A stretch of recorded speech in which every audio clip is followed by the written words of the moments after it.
board of. I'll call the meeting to order. It's 10:04. My name is Roberto Ravelis, President of the Board of Gold Canyon Community, Inc. I'd like to welcome community members who are joining us this morning. Our meetings are publicized as open meetings, open to anybody who has an interest. And so I'd like to encourage those who are on to invite your neighbors to join us on generally the first Saturday of the month. Our next meeting will be December 4, the first Saturday of the month at 10. And if I might mention, our guest speaker next month is the gentleman that owns the Renaissance Fair. So you'll have an opportunity to hear about what's going on there.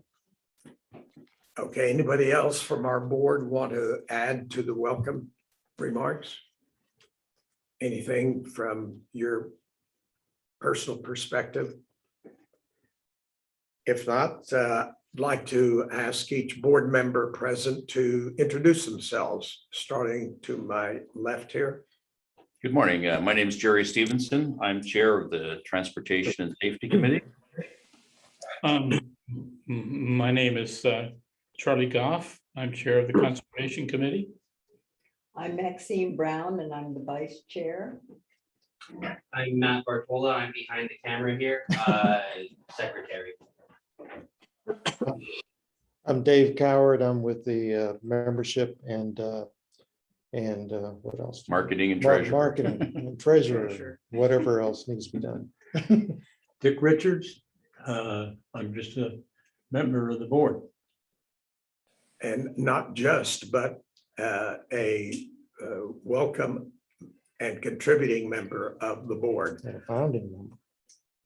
And so how about our guests? Would you like to identify yourselves? Please do. Yeah, hi, I'm Phil Corcoran. I live in Gold Canyon at Superstition Mountain. I'm on the HOA board there. Thank you. This is Ron Bibbert. I live in Mountain Village and I'm on the board of directors there. Welcome. I'm Marcia Lundell. I'm just an interested party and have owned property out here for 30 years. Want to know what's going on. Good. Thank you. Good morning. It's Connie Vandrill for Supervisor Jeff Surtees' office. He too is interested in what's going on in Gold Canyon. Thank you. Oh, sir, I think you're on mute. There you go. I'm Phil Tremonti, living in Gold Canyon here, and very interested in what is going on. And I'm on the board of the Sewer Commission for Apache Junction. Good. Thank you.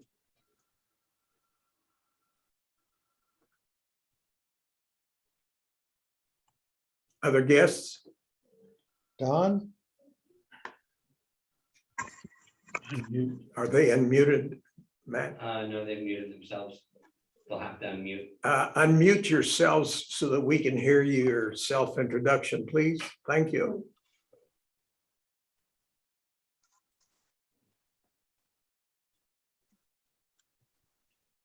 Well, let me unmute myself. Good morning. Good morning, everybody. This is Dr. Sarbeshwar Parharaj from the Arizona State University. I'm an assistant professor, and I will lead this class of students who will participate in this planning study. Very good. Thank you. Look forward to your presentation. Next guest. Maria. I'm Debbie Barilla, and I'm just an interested person who lives in the area for the last 15 years. Welcome, Debbie. Matt, can you call out the names of those who have not? Everybody but Don. And he'll have to Unmute. Maybe not in front of the computer at the moment, so. All right, So anybody else on that has not introduced themselves, please, you're welcome to identify yourselves in any particular interest you may have. Very good. The board has introduced itself. We'd like to welcome Dr. Parharaj for his presentation, and he will be available for questions and answers. Dr. Parharaj, you're on.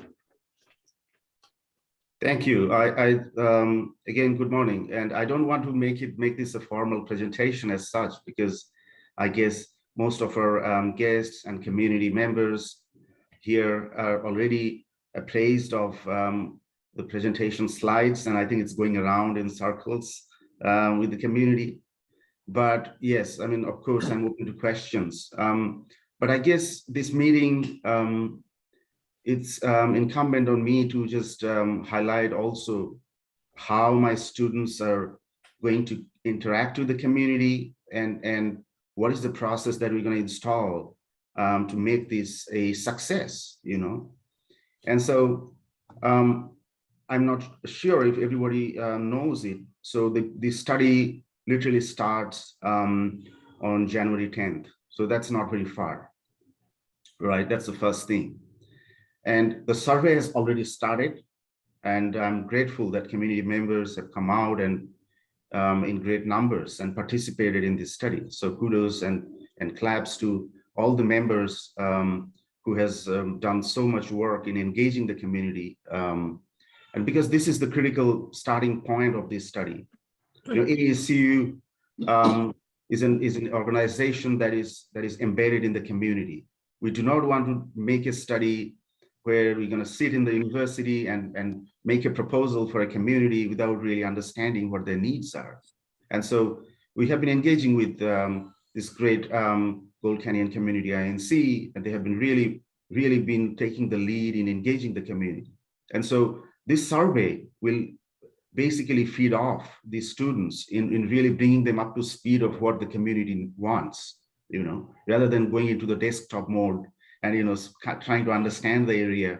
Rather, they need to hear and they need to learn what the community needs.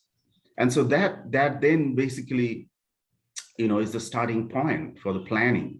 Because planning often, you know, we talk about community planning, urban planning, and that often becomes a consultative process, you know, and we want to make this a participatory model of planning, you know. So this is kind of the first step, as I said, the survey. But then the students will also engage with the leadership. Okay, so we are looking at two tiers of engagement. One with the leadership, who understands Gold Canyon, who are in a position to influence policies, actions, and change, you know.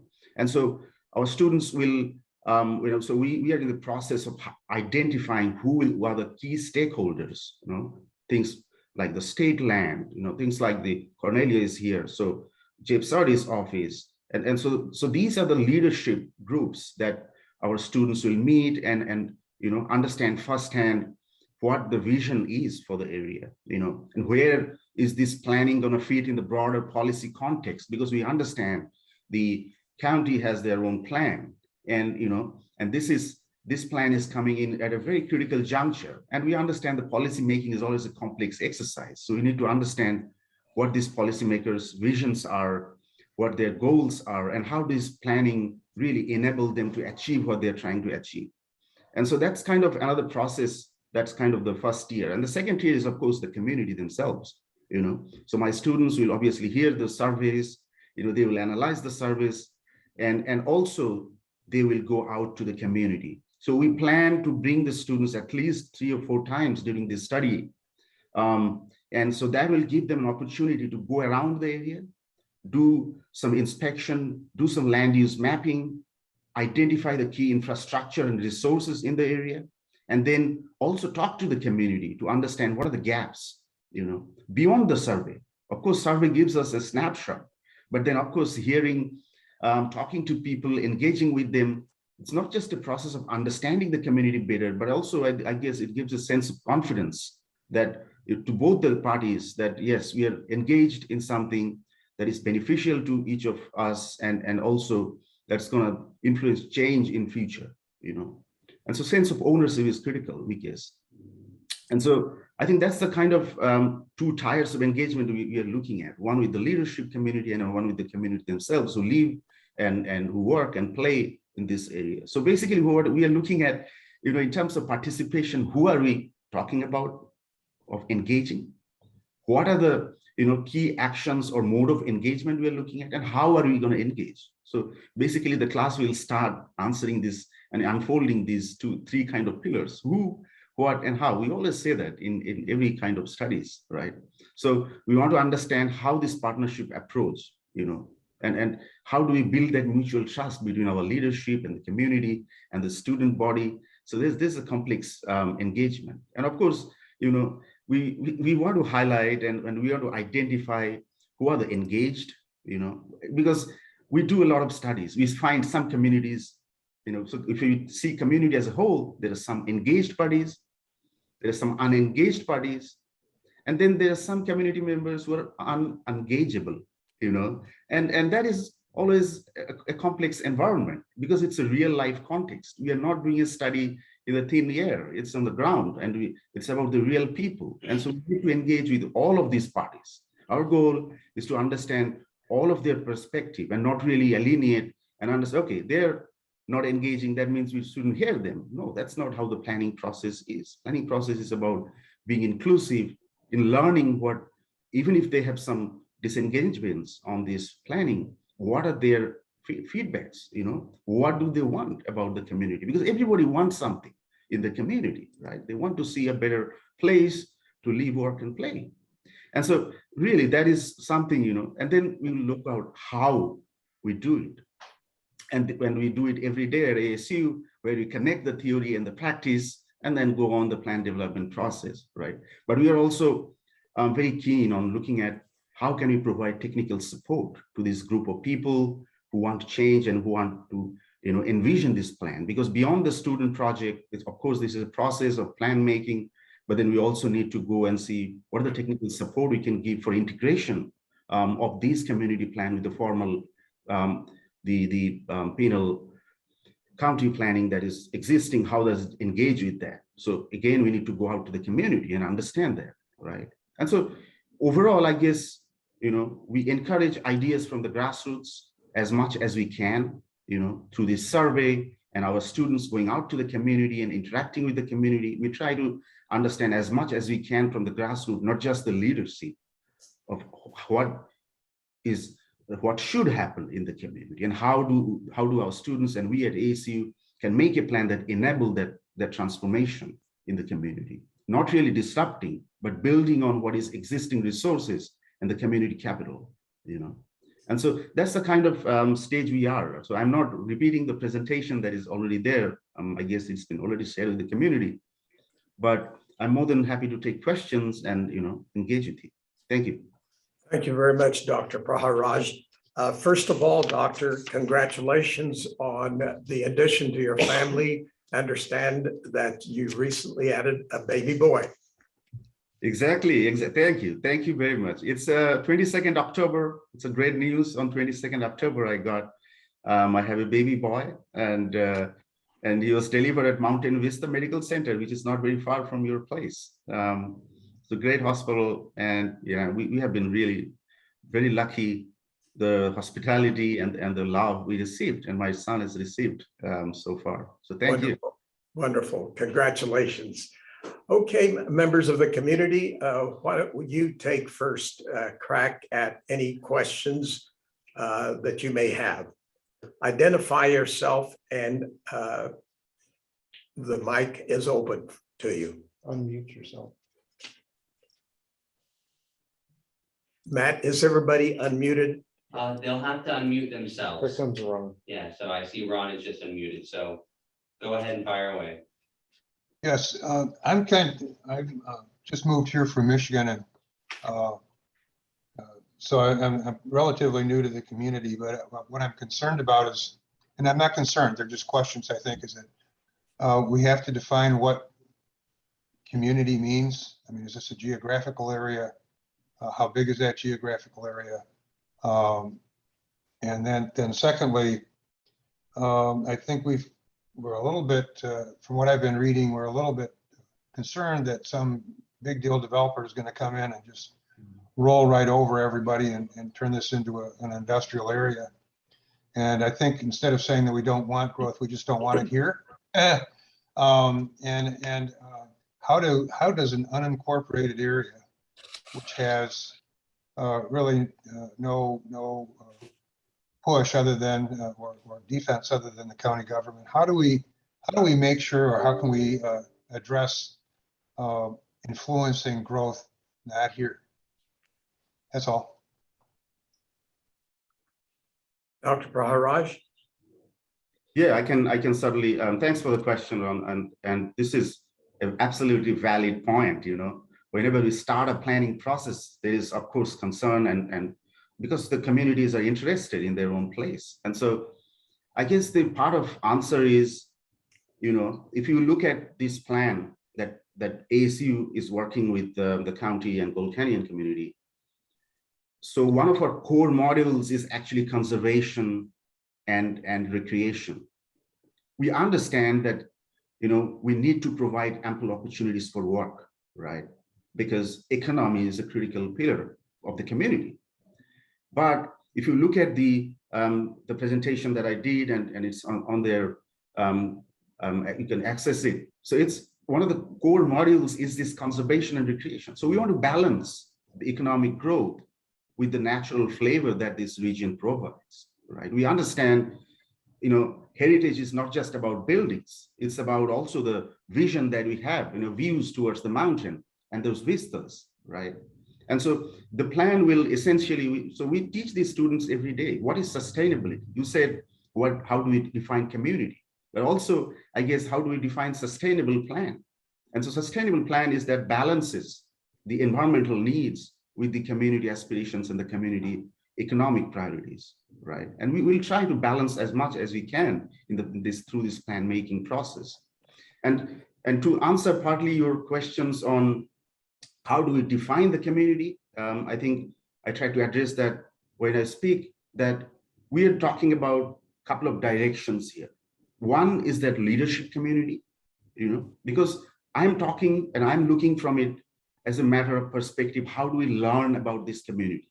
Okay, so leadership has their own vision. They have been in charge of things. Somebody's handling, planning, somebody's related to transport and so on. So they have their own plans, existing policies. We need to look at those and we need to understand those visions and then plan for it.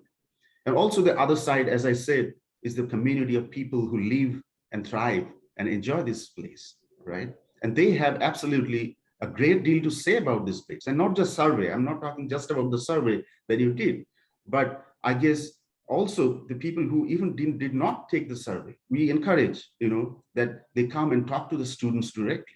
The students will be there. They should talk. They should express themselves, and we're going to also request recording. While my students go, they will of course take permissions from the community if they want to say something, and the students will record it and they come back and they will do a speech recognition analysis. Okay, we have ample software capabilities. So we'll look at interactive ways of engaging with the community.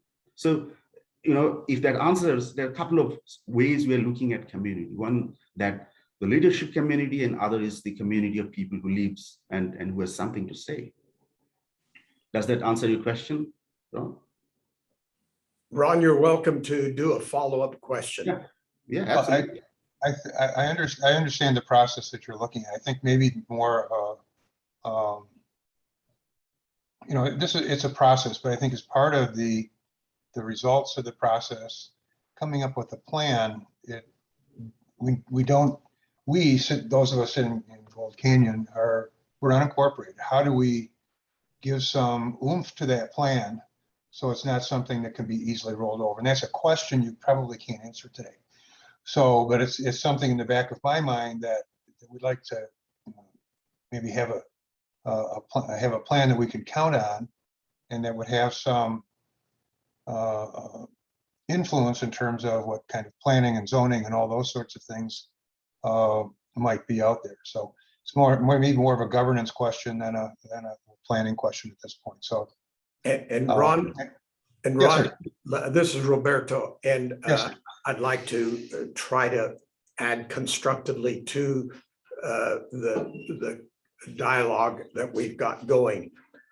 Governance is clearly at the base of creating and sustaining a viable community. What we are enjoying today, we all have to recognize, is because there were people involved in governance, whether through elective office or through civic engagement, that have created the environment, physical and aesthetic environment we're enjoying today.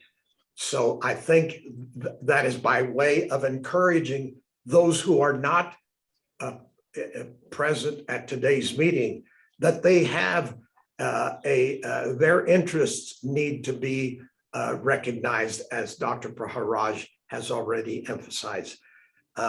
Next question, anybody? It's an open mic. Roberto, this is Connie Van Drill with Supervisor Jeff Surtees' office. Yes, Connie. Welcome the professor and congratulate him on his new family member. That's exciting. So the county has been involved with this study since the beginning. Our community development and planners are excited about this. They want to be involved with Gold Canyon any way they can.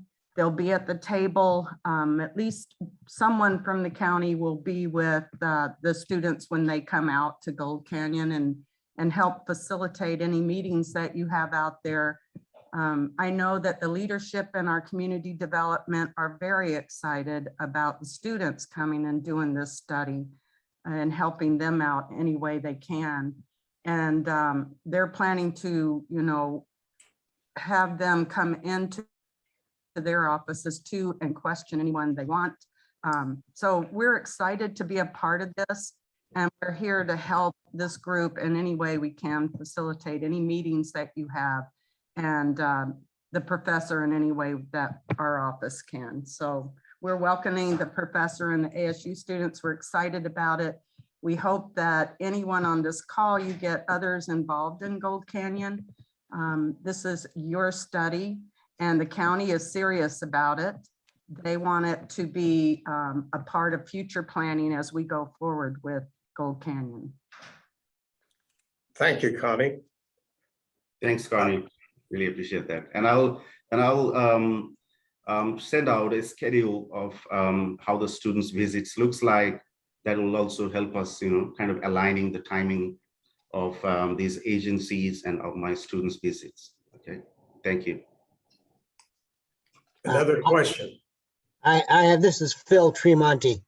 I have a question that goes right along with Ron's question. Right now, all we can do is be a squeaky wheel. We don't have any legal authority to push our concepts forward whatsoever. And I wonder, and the last thing I want us to be is a spokesperson for the county. I mean, if the county's going to buy into our ideas, great, or they're going to modify their vision of the community to incorporate our ideas, great. But at the same token, we have no legal authority to push any of the ideas forward. How are we going to be able to do that? Dr. Praharaj, if you don't mind, I'll open part of the response that indeed, Phil, we do have all legal authority that you wish to exercise. We are all not just voters, but we are tax-paying residents of this community. And the legal authority is in the level of civic engagement that we wish to exercise. So I would take a slightly different tack and say we do have legal authority, and that's why we are enjoying this discussion we're having today, because some of us in the community who who are not in elective office but are civically engaged have insisted for the past 30 years that members of our board have participated in to bring us to this level of involvement. So, so Phil, I appreciate your concern, and I encourage you to exercise your interest that you're demonstrating by being here, because you do have legal authority and you do have the power to push the ideas, whatever they may be. So I encourage you, and thank you for expressing your concerns on how do we make sure that what we are talking about gets a hearing by those who we elect to represent our concerns. Dr. Parharaj, I didn't mean to interrupt your response to it, but please add anything you may wish. No, just thank you. I think it's fair enough, because I am from ASU and we do planning, and frankly and honestly, my goal is to bring students and do a plan that speaks to the community.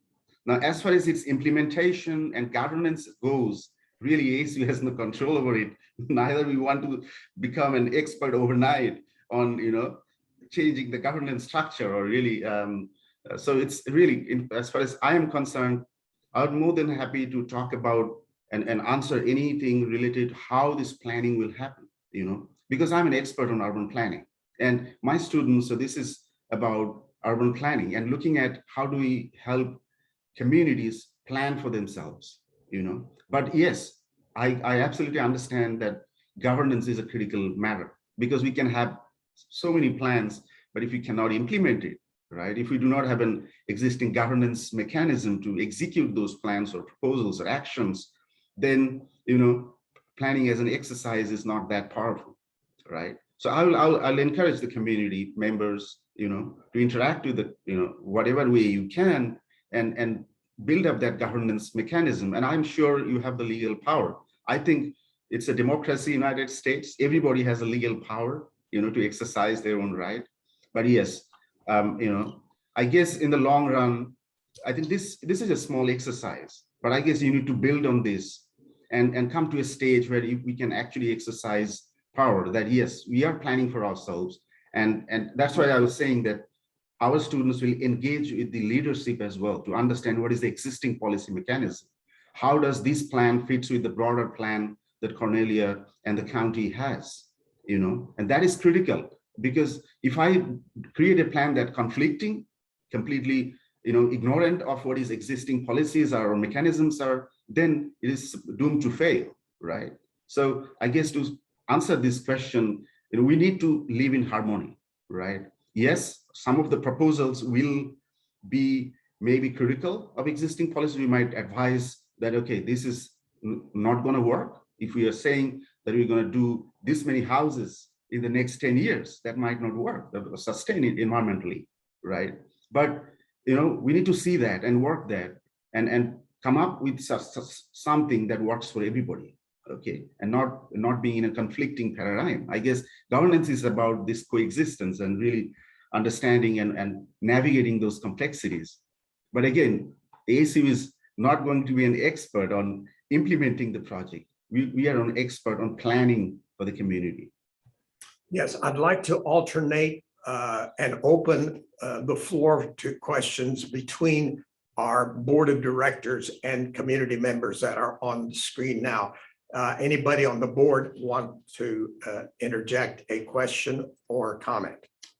Hey, Phil, this is Jerry Stevenson. I've been very active dealing with the planners and the senior management in the county. And I think what we need to do is continue what we're doing, because basically, if there's no community involvement, their stakeholders are developers and landowners and things. So what we're doing in Gold Canyon is making sure that we're stakeholders throughout the process. We're asking the tough questions. We've got our data behind us. And we know things are going to change, but we want it to be in harmony. So if you don't show up, you don't, then you just are reactive. And I think that's the difference. So I think right now we've got a good runway with partnering with ASU and the county to find that intersection, which will serve us well for the long term. Okay, community guests that are online. Yeah, I have a question. Hi, Doc. This is Phil Corcoran. I'm curious who you have worked with before, either a town or a county, anybody, somewhere around our area. I'm curious who you've done this with before, and then how did it work out? And tell me what the result was. Thank you. Dr. Praharaj. Oh, you're on mute. Yeah. Thanks, Phil. So we do several studies, okay? Some are pro bono and some are as consultants. There are a couple of ways we do projects, Phil, to answer your question. One way we do is that the student projects, right? So perfect example is this one that we're doing through a course called Urban Land Use Planning, right? So this is a 3-credit course. Our students will be here for 3-4 months for this course, and we do projects to them, right? And one of the perfect example is if you have been in Tempe, the Tempe Canal Plan, okay? It's a massive plan that started with the student project, exactly like what we are doing. The students started looking at the area, what are the future potential, how do we plan for this? And that inspired new creativity, new ideas that resulted in what you see the Tempe Town Lake precinct, right?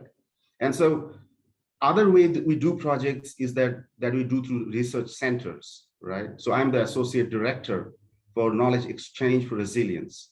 So these are the research centers that take projects that are funded through community, okay? So they are kind of consulting projects that goes on for longer period of time with, maybe 1 or 2 years based on what are the scale and nature of the projects are.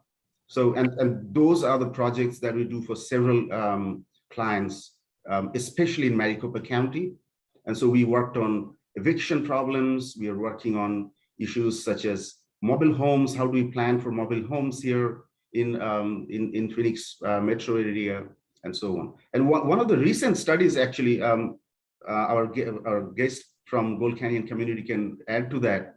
One of the recent successful project is there in Apache Junction, right? Where our ASU colleagues went out with the students and did that plan.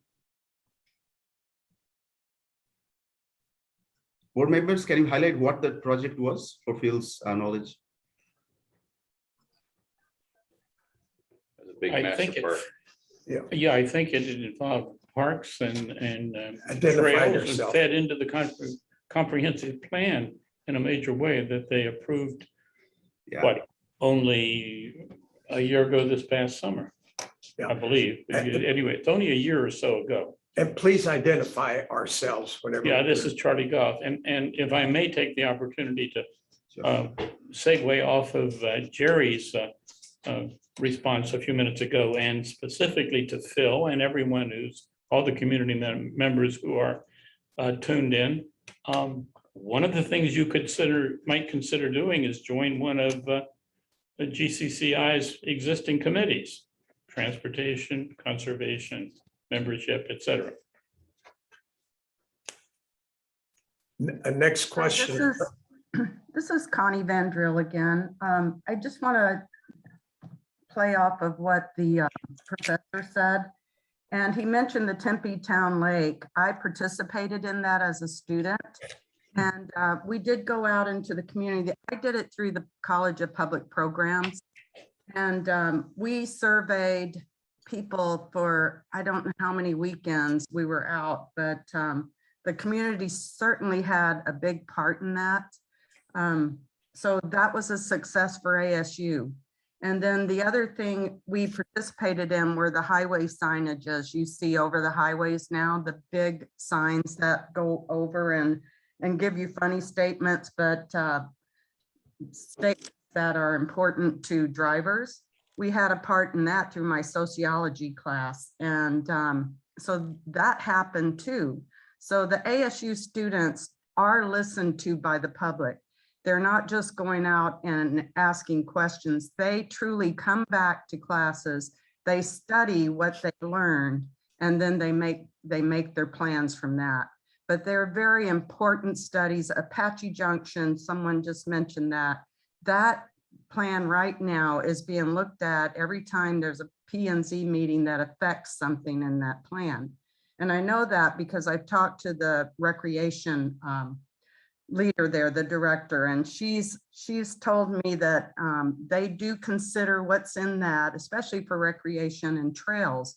They're looking at BLM land that the students help plan out, and they are actually building trails through BLM land for horse and hiking access now through that plan. So they are very important plans. The students, they take this to heart. They, you know, they get together, they plan together, they look at the data. It's not just thrown into those plans. It's a very important process you're going through right now with the professor. We've got to get people out there. This is their plan in your community, and it'll affect them in the long run because we do listen to it. And I know the county is listening. I've been to several meetings with them about this. They're very serious. They're listening to the people. This is your opportunity to build what you want, or at least have a voice in it and have it considered. So I'm really hoping that the community comes out to every meeting you guys have and you let them know how important this is, because the county's not just sitting there, they're listening to you and they're gonna be there. I promise you they will be. There will be someone at every one of your meetings. So thank you. And Professor, I am so excited for your students. I know they're going to get a lot out of this. Phil, did you want to follow up with a question? You know, that's exactly what I mean, I wanted some specifics as to who they've worked with in our area before, and that was a great answer. Thank you so much. Thank you.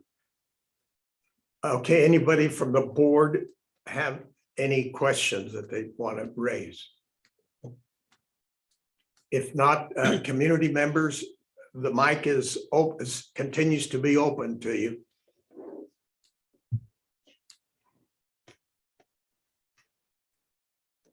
Community member, anybody? You know, there may be some Roberto as we get into the next section, which is playback of the survey. Hey, if you don't have any more questions of Dr. Parharaj, I want to thank Dr. Parharaj for again sharing his experience with planning, and look forward to continuing to work with you, Doctor. We'll move on then to the next item for the community agenda.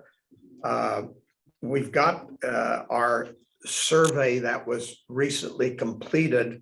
So I'd like to ask Jerry and Dave to contribute commentary to that on that topic. Good for me to share. Great, thanks, Matt. Gentlemen, can I just interject? I have to move, but great meeting you all. And I'll continue this conversation with all of you. And thank you for community members for coming here and engaging. This is really exciting, as Connie already said. And ASU look forward wholeheartedly in supporting this project. Okay. Thank you, Doctor. Thank you. Thank you very much. Have a great weekend. Bye. You want to say something at the start? Yeah, well, while we're bringing up the presentation, Identify this yourself. is Dave Coward. One of the things that we are trying to do with the survey is we're setting up a survey steering committee with representatives from not just our group here in GCCI, but we've invited all the organizational groups in the area to send a representative or to our group. And we've had some success from the Homeowners Association and from the Arts Council. But we're still looking for additional people. Because what we want to do, the steering committee is going to be looking at the raw data and trying to look at some items that we as a community can maybe start working on other than just the study. Or we've got over what, 600 comments? Easy. Yeah, we've got 600 comments from the free-form portion of the survey that we have to go through and categorize and put into buckets that kind of make sense. So we're looking for people to help us do that kind of analysis. And that will also be fed into the ASU study. So if anybody on this call would like to join that committee, please send us your contact information to our not to our email, which is gccinc21@gmail.com. And we want to get a meeting up pretty soon to organize this group and to start looking at the data. So whatever you can do, that would be appreciative. Great. Thanks, Dave. Thanks for the introduction to this. On Wednesday, Roberto and I met with the county to have an executive checkpoint, and the professor was there as well. Matt, if you go to the next slide. Does everybody see this okay? Everybody on the call can see this?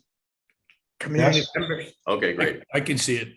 Okay, this is just an overview of the process, and in the middle is a funnel, which is the GIS survey tool, which was actually run for us by the county because they have the capability, and it's much like SurveyMonkey. What is GIS stand? GIS is it's the geographical. Ron could probably help me there. It's It's a geographical information system. It's basically very high-end interactive mapping software.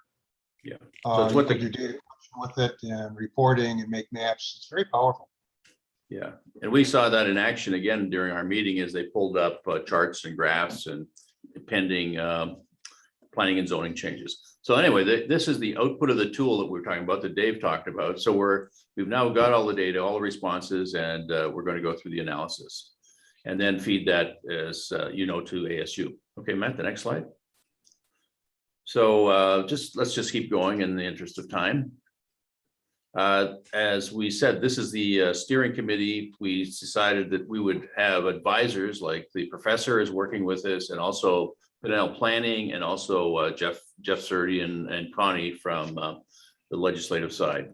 And we're looking for volunteers, and we've made very good progress, and we still need more people. And we've got people from the Alliance, we've got people from different HOAs, and people who are just interested in applying. So I'd encourage you to send a note to Dave at that email. Alliance meaning Homeowners Alliance, right? Right, that's the Homeowner Alliance, yeah.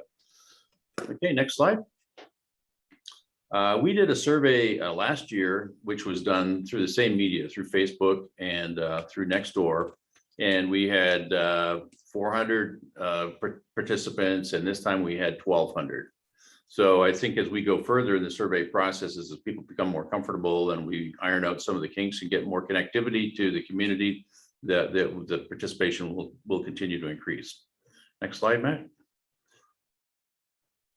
In the 2020 survey, and you may not, this is not important that you can read all this, but basically the top line was conservation. Next one was transportation and safety, and the playback in the 2021 is very, very similar. So we hit the ground running. We're getting the same kind of feedback on a lot more detail because we asked many more questions this time.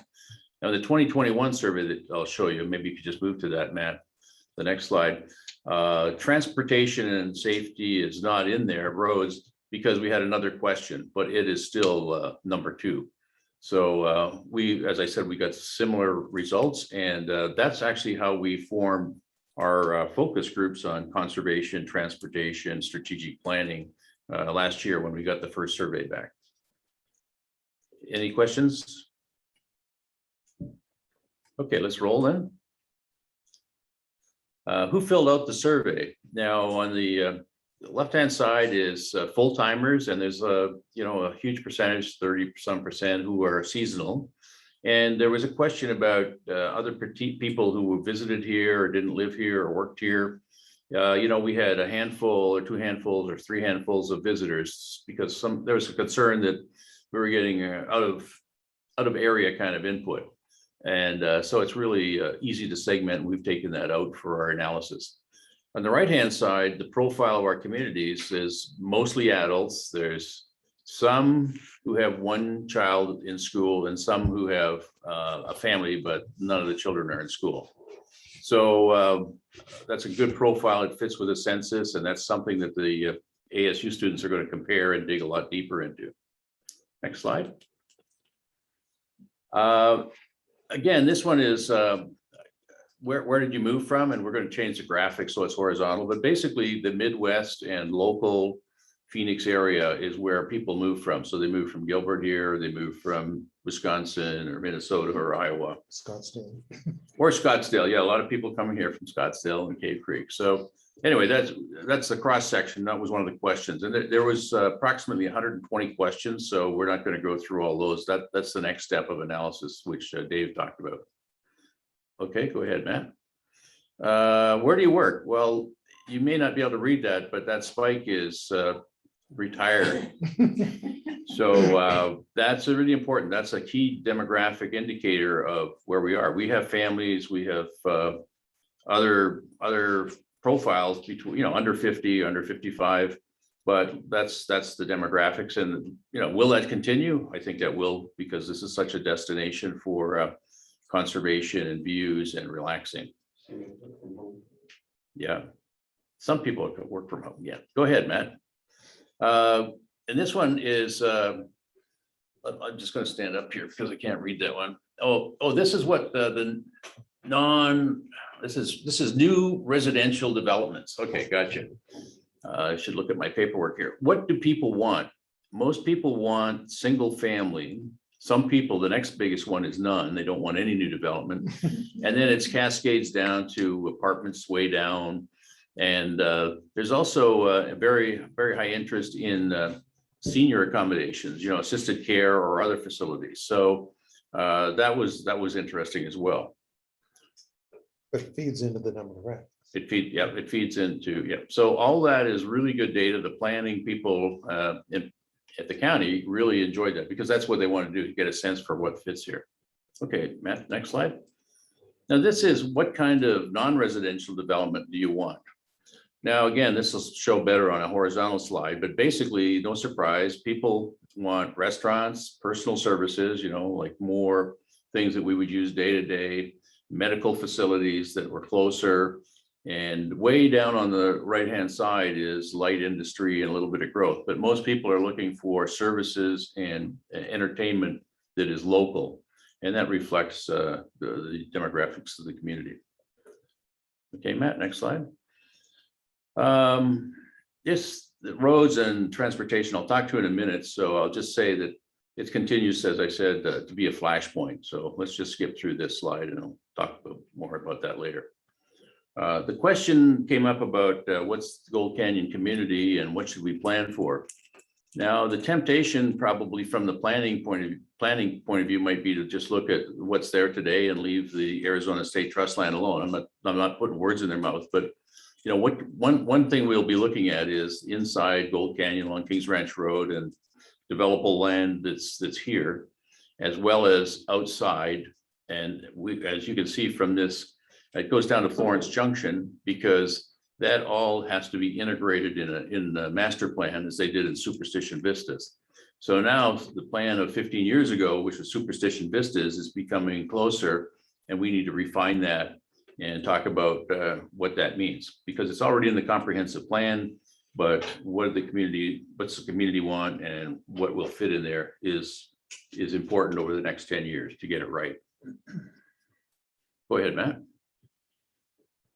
So the point of this is that we're on target. We started this survey process in June, actually before the amendment, was we had this in our plans going back about a year ago to develop a survey and build on the one we had. And, we've been successful. We've met our milestones. We had a very good survey, and ASU is totally engaged in getting feedback and interacting with us on the information that we're going to hand off to them. And also in January, we're going to have a community meeting where we're going to play back this information to the community. Maybe 1 or 2 or 3 meetings. We haven't decided yet because there's a lot of information and we want to make sure it's not just convenient for a few people. We want as many people in the community to participate as we can. So that's it, Matt. I think we'll just skip the rest because that's sort of the next phase. Thank you. Question? Are you ready for questions? Anybody from the community have any questions on the presentation by Jerry on the survey? I have not a question as much as a comment. Sure. One of my concerns, when you look at the demographics of those who have submitted comments and the summation of what's there, it truly is against economic growth or economic development in the community, other than retail or service industries. Unfortunately, that'll never create a tax base to be able to afford all the things we want in the community as a result of it. Just a comment, a thought, because it doesn't look like anyone's really interested in economic growth per se. Yeah, you know, Phil, it's Jerry. That came up as we're going through the survey. A lot of people expect the growth to be south of 60, and especially with the north-south going in between 60 and the north and south. And, you know, that would make sense. So why spoil the views when there's all that land right across the street, you know, and build it there? Because you're right, there's probably not that many anyway who really are pro-economic growth in a big way. But we've had to find some balance there, right? Because retail is tough business and things are changing. So I think we'll find the right mix. I think we're going to put the ideas together over the next 6 months and we'll find things that will fit from a community planning point of view. Because a big part of the ASU study is the land plan and where things should be and where they should not be. Yeah, Good observation. And I fully agree, the south of the 60 is ideal for that very thing. Yeah, and Phil, again, thanks for sharpening the focus on what we're talking about, because what we're talking about for the long run is how do we build a sustainable community? And the sustainability of the community depends on the economic elements that are in reach for this community that we're talking about preserving, keeping in mind that land ownership for large amount, if not most of the open land around us is in the hands of the Arizona State Trust. Right. And they have a fiduciary responsibility that was placed on them through the Arizona Constitution and the enabling act that allowed Arizona to become a member of the union, if you will. And so I think we need to be consistent that land ownership means nothing if the owner of the land is not allowed to benefit from being a landowner. Private property rights, in effect, are a very high value for most of us.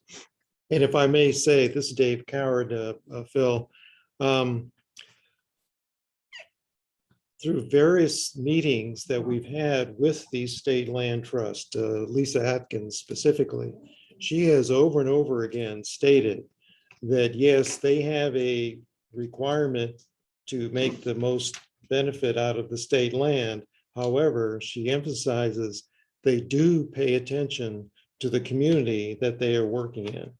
And in fact, she has expressed an interest, I believe, to Charlie, that she also wants to get involved with the survey process and with the ASU study. So I'm confident that the State Land Trust will and is paying attention to what we are saying. Any other questions from the community? Let me say one thing in closing. At our meeting, we found out about a couple new developments which were new that I wanted to pass on. One is apparently the Arizonian is applying to expand another 490 units. Explain what that The is. Arizonian is between here and Florence Junction. It's about 5 miles south of Gold Canyon, past Peralta. It's on the left-hand side. And it's an RV park. It's got 500 units Well, it's got locations more- now. It's more than that. It's 900. 900, okay. And there's about 150 or so full-time residents from what I heard. Yeah. So they're going from 900 to 1,400, I guess. Secondly, you know that Entrada del Oro is, I believe it's 700 homes. They're under construction right now up in towards the mountain. That was private land we knew would be developed.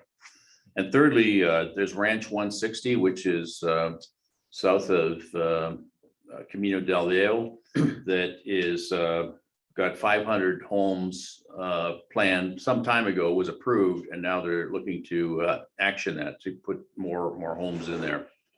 And they'll have access to Route 60 as well as down to Queen Valley for access. So that's what's happening around us, which is really important as we think about the impact of new people and what's going to develop here. We need to know all those pieces long-term in advance or long time. in advance. Jerry, what was the Ranch 160 again? Could you go over that one more time?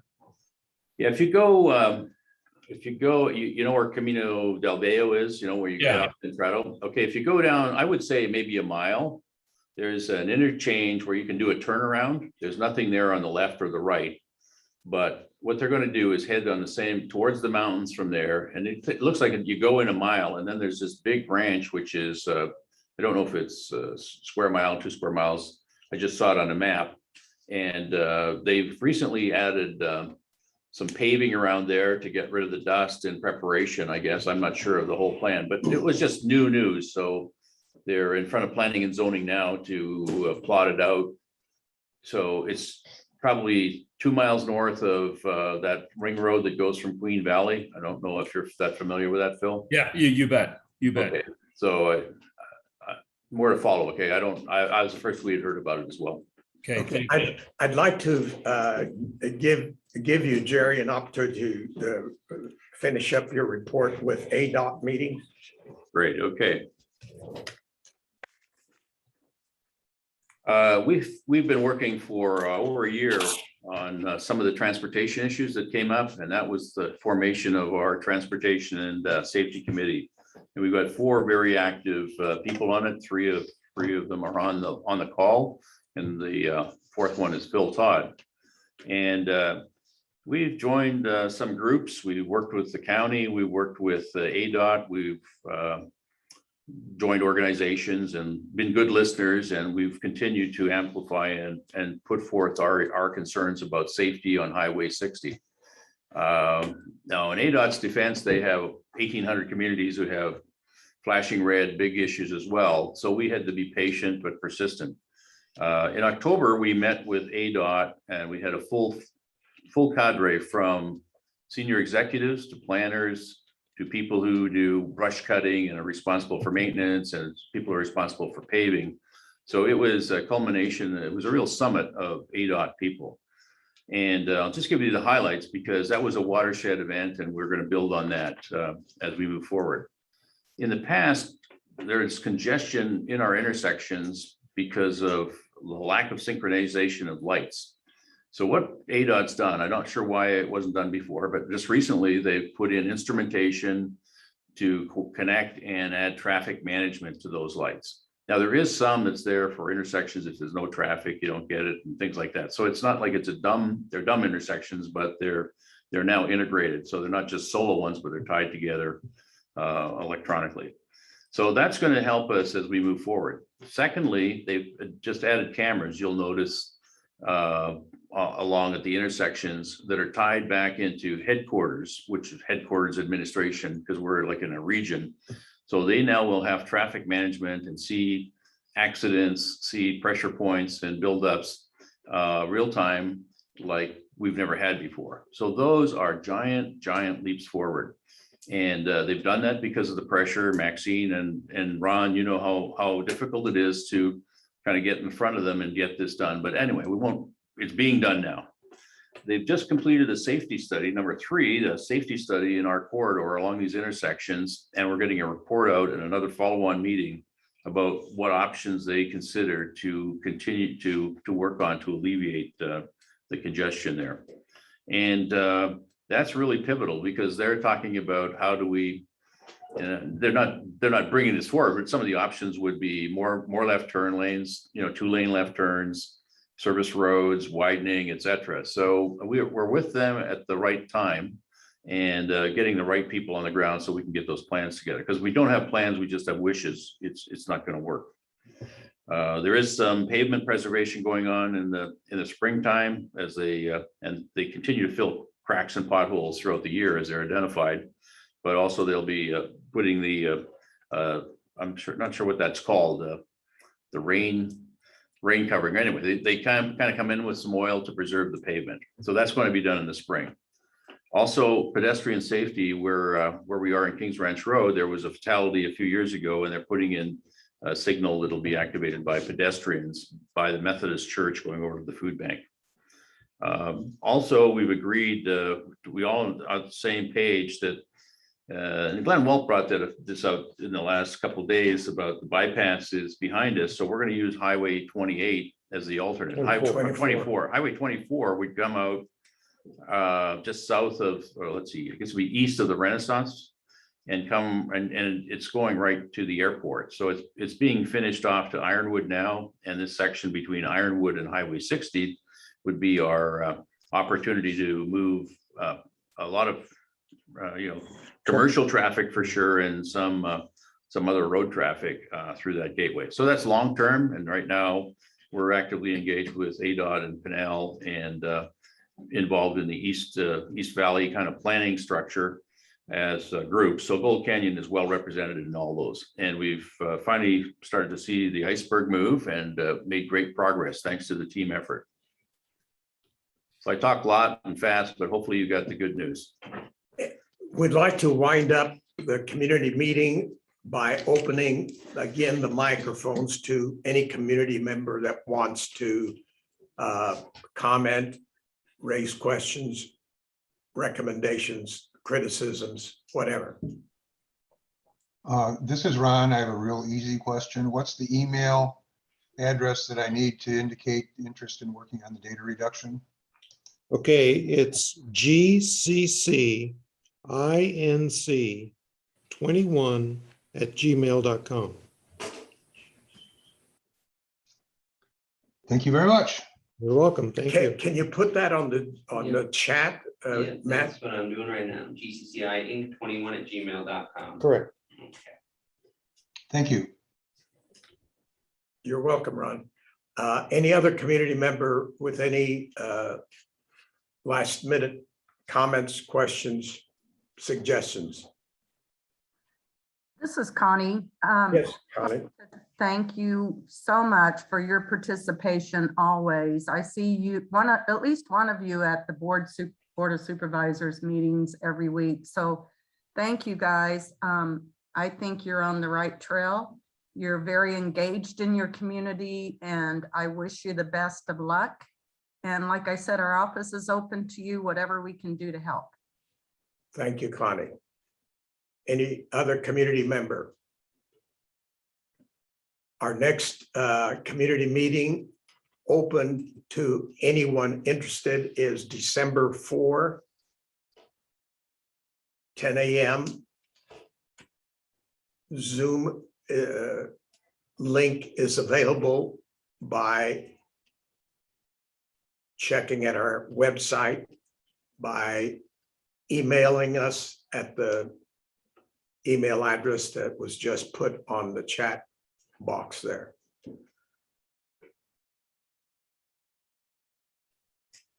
If there's no other comments, then the meeting with the community is adjourned. Thank you. Thank you. Thank you. Thank you all. Thank you.